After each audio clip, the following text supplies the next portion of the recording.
Hi, I'm Rosie, the founder of Inner Brilliance Coaching. And I was recently thinking of this concept that everything we do is motivated by either fear or by love.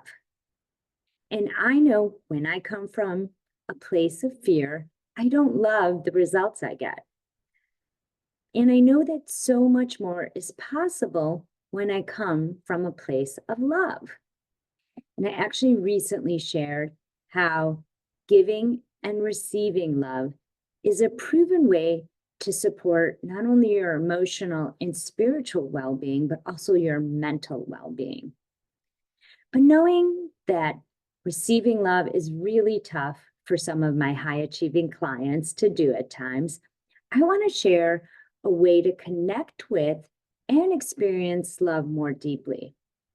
And this has helped my clients feel more energized as they seek to live life according to their own vision and ultimately so that they can flow through their lives and fuel their next steps.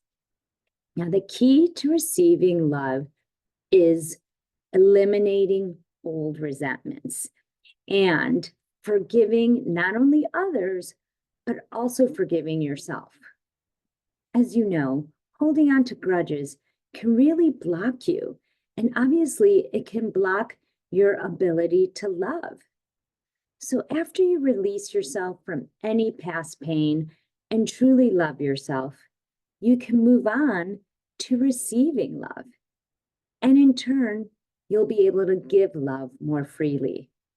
But this time, it'll be from a more genuine place versus from a place of obligation or shooting on yourself, which could happen for our high achievers. They may know how to give love, in fact, sometimes overgiving to others, but it can come from that place of obligation and guilt. Now, if you're in a situation where you want to forgive, but you're struggling to do so, try some of these exercises to express forgiveness for yourself as well as others and to ultimately experience love. So to forgive yourself, you can repeat the following saying: I'm sorry, please forgive me, thank you, I love you. And you can repeat it as often as you want. This ancient Hawaiian technique is based on the belief that taking responsibility for what happens to you allows you to bring in the essence of forgiveness into any situation. And that could be really important. Instead of beating yourself up about something that's occurred, you can bring in that essence for yourself of love and letting go of judgment. Now, to forgive others, you can use an exercise I found very helpful from a book called Radical Forgiveness by Colleen Tipping. Now, I suggest you can do this on your own, but it would be also really helpful if you worked with a professional, because this can bring up a lot of emotion for you.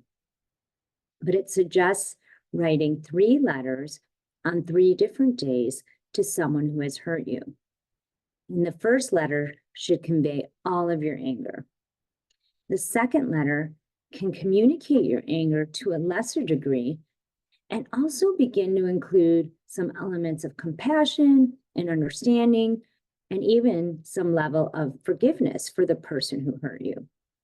Now, for the third letter, try to interpret the situation, noticing where maybe you might have learned something from the situation or where you might have had some involvement in the outcome. None of these letters should be mailed. These letters aren't meant to impact the person who hurt you. They are meant to shift your energy and ultimately lessen the drama in your relationship with the person. This decrease in tension can also transform the other person's energy, ideally making more room for love, not only for yourself, but between you two.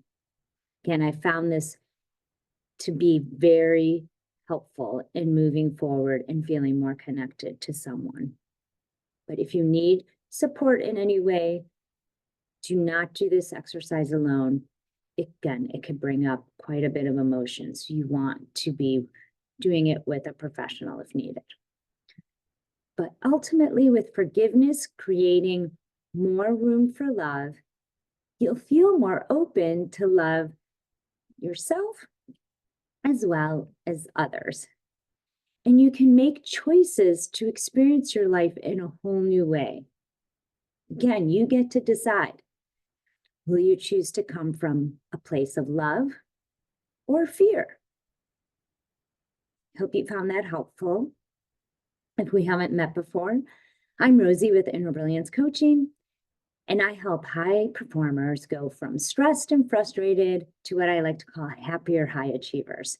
And they become more confident and strong leaders in all areas of their lives so that they can magnetize results better than imagined with much more ease, professionally and personally.